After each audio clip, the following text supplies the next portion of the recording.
Hello students, my self Ashok Prajapati. BSc second year के सारे students को आज की क्लास की बहुत शुभकामनाएं और मैं अपेक्षा करता हूं कि आप सब लोग शारीरिक और मानसिक रूप से स्वस्थ होंगे। और जैसा कि आप सब जानते हैं कि कोविड-19 के संक्रमण की वजह से आपकी क्लासेज ऑफलाइन बंद हैं क्योंकि संक्रमण फैलने का खतरा है। तो आज से हम ऑनलाइन क्लासेज स्टार्ट करने जा रहे हैं Bhagwati senior secondary Bhagwati college में बीएससी सेकेंड ईयर की क्लासेज स्टार्ट करने जा रहे हैं फिजिक्स की। मैं अशोक प्रजापति, आप जानते ही हैं। और हम आज से ऑनलाइन क्लासेज स्टार्ट कर रहे हैं क्योंकि ऑफलाइन का फिलहाल कोई दिशा निर्देश गवर्नमेंट के द्वारा हमें प्राप्त नहीं है। तो आपका समय बर्बाद ना हो, साल खराब ना हो, सिलेबस को समय से कंप्लीट करा लिया जाए। ऑलरेडी आप जानते हैं 1 महीना हमारा निकल चुका है। आप सब जानते हैं कि जुलाई में कॉलेज स्टार्ट हो जाते हैं, क्लासेज स्टार्ट हो जाती हैं और आपका सिलेबस भी कंटिन्यू होता है। अब तक काफ़ी सिलेबस एक पेपर का कंप्लीट हो चुका होता अगर ये कोविड-19 के संक्रमण एक वजह न होती तो सब जानते हैं। इसलिए हम आज क्लास स्टार्ट कर रहे हैं ऑनलाइन। लेकिन ऑनलाइन क्लास स्टार्ट करने से पहले मैं आप लोगों को थोड़ा सा एक suggestion as a teacher, as a professor मैं आपको देना चाहता हूँ। और वो ये कि हम ऑनलाइन क्लासेज जब पढ़ेंगे तो हो सकता है इसमें कुछ टेक्निकल एरर पैदा हो, जैसे कभी फोटो की या कभी साउंड की थोड़ी बहुत प्रॉब्लम हो सकती है। तो आज पहली क्लास है, पहला दिन स्टार्ट किया है हमने, तो आगे की जैसी क्लासेस रनिंग करेंगी हम देखने के बाद कि क्या एरर आ रही है क्या नहीं आ रही है उनको दूर करते रहेंगे। और अल्टीमेटली लास्ट में हम आपको एक अच्छा वीडियो, अच्छी आवाज़ के साथ, अच्छी पिक्चर के साथ प्रोवाइड कराएंगे। लेकिन आप लोगों से भी मुझे ये उम्मीद होनी चाहिए कि आप ये जो वीडियो आपको हम प्रोवाइड कराएंगे वो वीडियो कंटिन्यूअस देखें बिना किसी एब्सेंस के। जैसे क्लास में आप रेगुलर क्लास ज्वाइन करते हैं, हर वीडियो के बाद अगला वीडियो जैसे ही प्ले होता है आप उसको देखें, ऐसे भी कोई वीडियो छोड़ दें। और इस ऑनलाइन क्लासेस का एक जो सबसे बड़ा फ़ायदा वो ये है कि आप रिवाइंड करके उसको दोबारा भी देख सकते हैं कि कहाँ कोई चीज़ समझ में नहीं आई, क्योंकि वीडियो सेव होगा तो वो उसको दोबारा से रिवाइंड करके भी देख सकते हैं। तो 2 बार 3 बार रिवाइज करेंगे, ज़्यादा अच्छे समझ में आएगा। तो आज से हम क्लास स्टार्ट कर रहे हैं। जैसा कि आप सब लोग जानते हैं फर्स्ट ईयर आप लोग कंप्लीट कर चुके हैं। फर्स्ट ईयर से प्रमोट होकर सेकेंड ईयर में आपका बहुत बहुत स्वागत, बधाई कि आप लोग सेकेंड ईयर में प्रमोट हो गए हैं सभी। और अब सेकेंड ईयर की पढ़ाई जो है वो फर्स्ट ईयर की तुलना में थोड़ा कोर्स भी लेंदी है और थोड़ा स्ट्रांग है। तो हमें सीरियसली इनको सबको समझना है, सुनना है ध्यान से, तभी हम इन सारी चीज़ों को समझ पाएंगे। ठीक है, तो जैसे पहले से आप जानते हो 3 पेपर आ रहे होते हैं। फर्स्ट पेपर जो हमारा है वो थर्मोडायनेमिक्स और स्टैटिक्स, ऊष्मागतिकी और सांख्यिकी का है। तो थर्मोडायनेमिक्स का मतलब होता है ऊष्मागतिकी। तो सबसे पहले अपन इसका कंसेप्ट समझेंगे, क्योंकि ऊष्मागतिकी पहले भी आप लोग पढ़ चुके हैं, ऐसा नहीं है कि ऊष्मा के बारे में नहीं जानते। फिर भी बेसिकली कंसेप्ट अगर अपन समझे ऊष्मा का, ऊष्मा मतलब क्या होता है? हीट। ऊष्मा मानी हीट। हीट क्या होती है? एक प्रकार की ऊर्जा है। ऊष्मा क्या होती है? एक प्रकार की ऊर्जा। जैसे वर्क भी एक एनर्जी होती है, ऊर्जा के कई प्रकार होते हैं, विद्युत ऊर्जा, चुंबकीय ऊर्जा, प्रकाश ऊर्जा।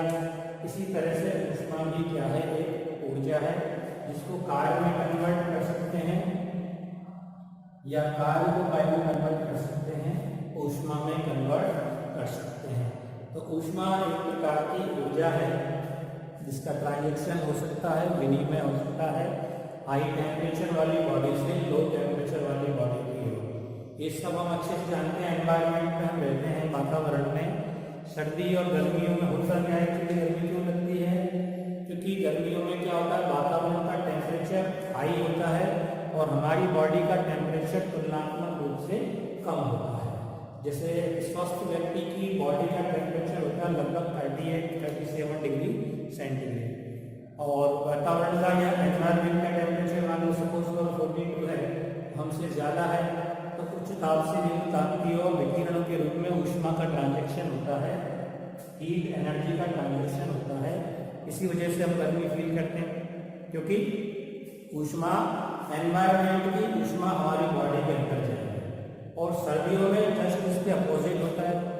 सर्दियों में क्या हमारा व्यक्ति का टेम्परेचर, तो बॉडी का टेम्परेचर वही है लगभग 37 या 38 डिग्री, लेकिन सर्दियों में जो एनवायरमेंट का टेम्परेचर होता है वो लगभग 10-12-13 डिग्री इस तरह से होता है। कुछ ज़्यादा ठंडे प्रदेश हों तो वहाँ 0 डिग्री सेंटीग्रेड भी हो सकता है। तो वहाँ जब टेम्परेचर लो होगा, हमारी बॉडी का टेम्परेचर हाई है, तो हमारी हीट एनर्जी एनवायरमेंट में ट्रांजिट होगी, यानी हमारे शरीर से ऊष्मा निकलती जाएगी और जैसे जैसे ऊष्मा निकलेगी हम ठंड का फील अनुभव करेंगे। क्यों करेंगे? क्यों करेंगे अनुभव? क्योंकि जैसे ऊष्मा निकलेगी, एनर्जी निकलेगी, हमारे शरीर के पार्ट्स काम करना बंद कर देंगे। हमारे शरीर के जितने पार्ट्स हैं वो एनर्जी से ही, क्योंकि एनर्जी ही कार्य को करने के लिए आवश्यक होती है। एनर्जी नहीं है तो कोई भी पार्ट्स काम नहीं करेगा। तो एनर्जी अगर निकलने लगे हीट के रूप में, जो हमने खाना खाने से बनाई है, खाना खाते हैं इसलिए एनर्जी बनती है, तो एनर्जी जो बनेगी वो हीट के रूप में कंपोज हो गई, वो एनर्जी रिड्यूस होती जाएगी बॉडी से एनवायरनमेंट में। तो धीरे धीरे एनर्जी जब कम होगी तो हमारे शरीर के सारे अंग कम काम करने लगेंगे। वो जो कम काम कर रहे हैं वो सर्दी का एक अनुभव है। तो ऊष्मा के बारे में इस तरह की सारी चीज़ें आप लोग समझते हो, ज़्यादा मुझे समझने की इसमें आवश्यकता नहीं है। अब हमारी जो यूनिट फर्स्ट है, आज हम स्टार्ट कर रहे हैं। सिलेबस ऑलरेडी हमारा लेट है, इसलिए हमें ज़्यादा देर नहीं करनी है और सिलेबस को कंटिन्यू करना है। तो फर्स्ट यूनिट जो है हमारी, फर्स्ट यूनिट का नाम है स्थूल निकायों में ऊष्मीय एवं रुद्धोष्ण अन्योन्य क्रियाएं। ऊष्मीय एवं रुद्धोष्ण अन्योन्य क्रियाएं स्थूल निकायों में। अब सबसे पहले इस अर्थ को समझना है हमें किसका, स्थूल निकाय का। अब स्थूल निकाय का मीनिंग क्या होता है? निकाय कई तरह के होते हैं। सबसे पहले तो निकाय का अर्थ समझो। वैसे तो निकाय के बारे में हम लोग जानते हो, क्योंकि साइंस के स्टूडेंट हो, कई बार इस वर्ड का इस्तेमाल हो चुका है। सिस्टम जिसको हम कहते हैं निकाय। तो निकाय का मीनिंग क्या होता है? इसे तो कई बार पढ़ा है, केमिस्ट्री में, फिजिक्स में यूज होता रहता है निकाय वर्ड। तो निकाय का अर्थ क्या होता है? निकाय का मतलब किसी भी कण, परमाणु, अणु, आयन, इलेक्ट्रॉन या पॉजिट्रॉन, धनायन, ऋणायन एक्सेट्रा, कुछ भी, इनका समूह जिसका हम अध्ययन कर रहे हैं, उन अणु, परमाणु, इलेक्ट्रॉन, प्रोटॉन, आयन, जो भी कुछ हो जिसका भी अध्ययन कर रहे हैं, उनका समूह क्या कहलाता है? निकाय। निकाय का मतलब क्या है? एक समूह है जिसका हम अध्ययन कर रहे हैं। उस समूह में कुछ भी हो सकते हैं, गैस के अणु, परमाणु हो सकते हैं, इलेक्ट्रॉन, प्रोटॉन, न्यूट्रॉन, कुछ भी एक्सेट्रा, कुछ भी हो सकता है। तो जिसका हम अध्ययन कर रहे हैं वो क्या कहलाता है? निकाय कहलाता है। अब निकाय कई तरह के होते हैं, जैसे एक होता है खुला निकाय।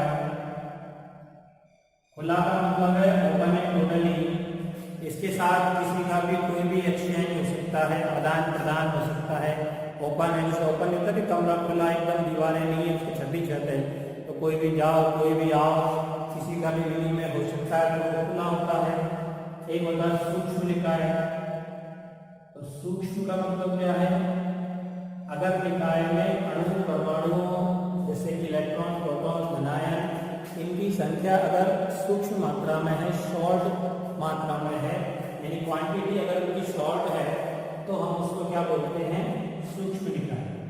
जैसे कोई छोटा सा पात्र है, उस पात्र में कोई गैस भरी है, तो गैस के परमाणु अणुओं की संख्या या इलेक्ट्रॉन प्रोटॉन की संख्या अगर क्या है, सूक्ष्म मात्रा में है, शॉर्ट क्वांटिटी में है, तो हम क्या बोलेंगे उसको, सूक्ष्म निकाय।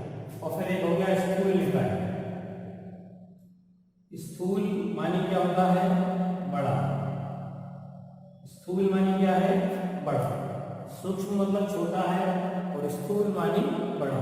तो स्थूल का मतलब क्या होगा, ऐसा निकाय जिसमें अणु, परमाणु, इलेक्ट्रॉन, प्रोटॉन या जो भी हम जिसका भी अपन अध्ययन कर रहे हैं उनकी संख्या बृहद हो, बहुत ज्यादा हो, तो वो निकाय क्या कहलाएगा, हमारा स्थूल निकाय। जैसे फॉर एग्जाम्पल कंपेयर करते हैं हम, मान लीजिए किसी पात्र में गैस है और उसकी तुलना में ये कमरा है, ठीक है। एक छोटा सा पात्र है, डिब्बा, कोई बॉक्स, एक वो निकाय हो गया, उसमें गैस भरी है, और एक कंप्लीट जो हमारा क्लासरूम हॉल है वो भी एक निकाय है, इसमें भी गैस है। तो दोनों की अगर तुलना करते हैं तो वो जो सूक्ष्म निकाय है वो छोटा सा पात्र, उसमें अणु, परमाणु, इलेक्ट्रॉन, प्रोटॉन आदि की संख्या शॉर्ट है, उनकी क्वांटिटी बहुत कम मात्रा में है, तो वो क्या हो गया तुम्हारा सूक्ष्म निकाय। और ये कमरा जो है इसमें अत्यधिक संख्या में है गैस के अणु, परमाणु, इलेक्ट्रॉन, प्रोटॉन जो भी हम अध्ययन करते हैं वो, तो ये क्या हो गया उसकी तुलना में स्थूल निकाय। तो स्थूल निकाय का मीनिंग समझ में आ गया। स्थूल निकाय माने क्या है, बड़ा निकाय, जिसमें बहुत अधिक संख्या में अणु, परमाणु, इलेक्ट्रॉन, प्रोटॉन एक्सेट्रा मौजूद हो, वो क्या कहलाता है, तुम्हारा स्थूल निकाय कहलाता है, ठीक है। क्या कहलाता है वो, स्थूल निकाय। अब हमें इस पेपर फर्स्ट थर्मोडायनेमिक्स की फर्स्ट यूनिट में जो मैंने लिखा है, फर्स्ट यूनिट का नाम है स्थूल निकाय में ऊष्मीय एवं रुद्धोष्म अन्योन्य क्रियाएं। तो अन्योन्य क्रिया से क्या तात्पर्य होता है, इसका भी मीनिंग समझ लो पहले। आगे बढ़ने से पहले शब्दों का मीनिंग समझें, क्योंकि तभी सारी चीजें तुम्हें ठीक से समझ में आएंगी। अन्योन्य क्रिया का अर्थ क्या होता है, अन्योन्य मतलब एक की दूसरे के साथ कोई भी तरह की एक्शन, रिएक्शन जो भी हो रहा है वो अन्योन्य क्रिया है। और अन्योन्य क्रिया में मूलतः होता क्या है, ट्रांजैक्शन। क्या होता है, ट्रांजैक्शन। जैसे हमें एक दूसरे का ट्रांजैक्शन हो रहा है तो वो भी अन्योन्य क्रिया है। हम किसी अजनबी व्यक्ति के साथ तो कुछ लेते देते हैं नहीं, इसका मतलब हमारी और उसकी कोई अन्योन्य क्रिया नहीं है भाई। अन्योन्य का जो मूल बेसिक वर्ड है वह लेना देना। एक सामान्य भाषा की बात करें तो एक्सचेंज करना, लेना देना ही क्या है, अन्योन्य क्रिया। तो दो निकाय अगर एनर्जी का ट्रांजैक्शन करते हैं, एनर्जी के रूप में कुछ भी हो सकता है, अभी अपन ऊष्मा की बात नहीं कर रहे, सारी और भी कई तरह की अन्योन्य क्रियाएं होती हैं। अन्योन्य क्रिया में बल भी हो सकते हैं, जैसे हमने न्यूटन का थर्ड लॉ पढ़ा है, एक्शन रिएक्शन फोर्स का, क्रिया प्रतिक्रिया बल, तो वो भी अन्योन्य क्रिया ही है। एक वस्तु दूसरे पे फोर्स कर रही है, बल लगा रही है, इसको हम क्रिया बल कहते हैं, एक्शन फोर्स। दूसरी भी पहली वस्तु पर सेम मैग्नीट्यूड का, परिणाम का बल लगाएगी, जिसे हम कहते हैं प्रतिक्रिया बल या क्या कहते हैं, रिएक्शन फोर्स। तो वो भी अन्योन्य क्रिया है। एक ने दूसरी वस्तु पे की, दूसरी ने पहली वस्तु पे कर दी, तो वो भी क्या हो गई, अन्योन्य क्रिया हो गई। समझ गए। तो अन्योन्य क्रिया का मतलब केवल क्या है, एक्सचेंज करना, आदान प्रदान करना, लेना देना, आदान प्रदान करना ही क्या है, अन्योन्य क्रिया। अब इस यूनिट में हम जो पढ़ेंगे वो है स्थूल निकायों में ऊष्मीय और रुद्धोष्म अन्योन्य क्रियाओं के बारे में पढ़ेंगे।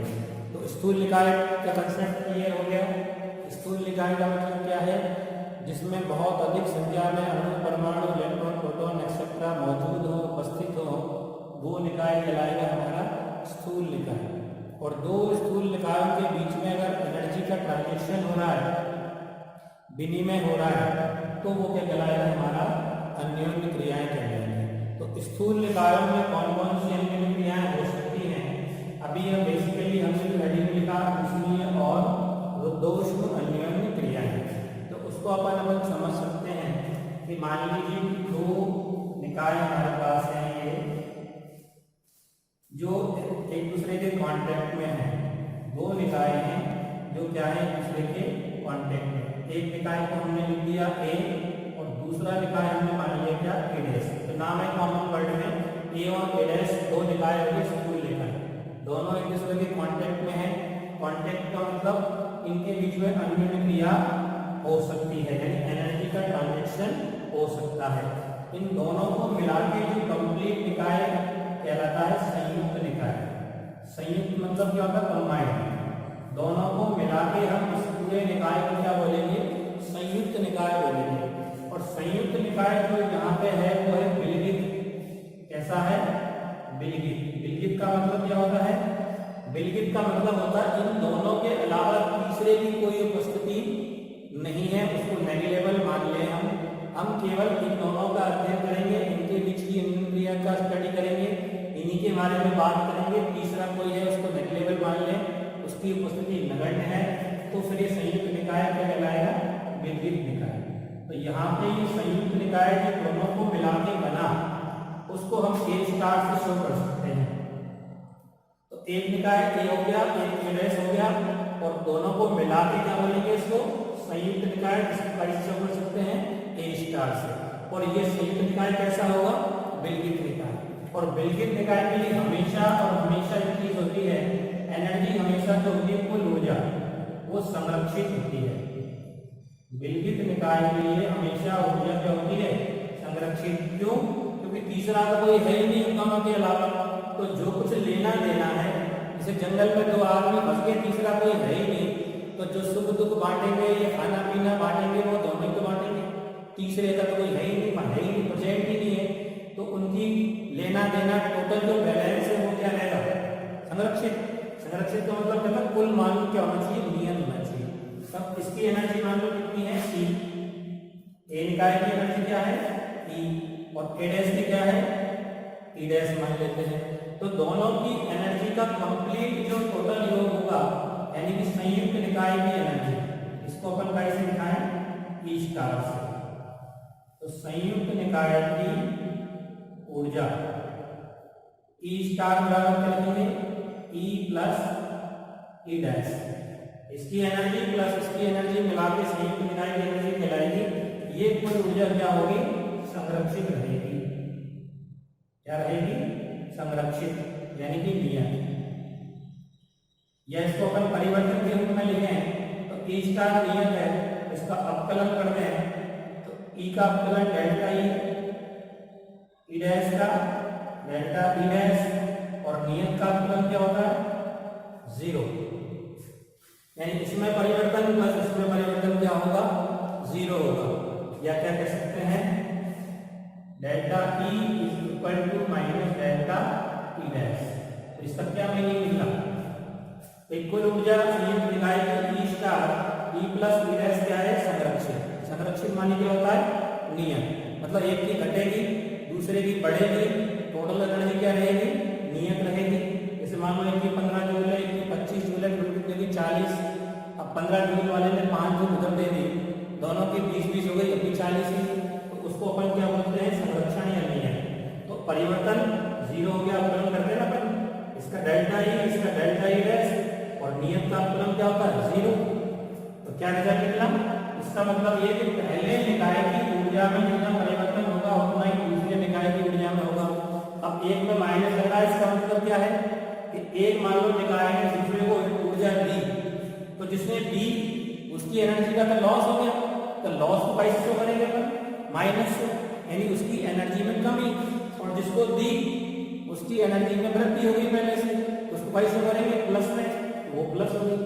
तो इसका एक मीनिंग है कि निकाय की एक निकाय की एनर्जी में वृद्धि दूसरे निकाय की एनर्जी में कमी के बराबर रहेगी। ठीक है।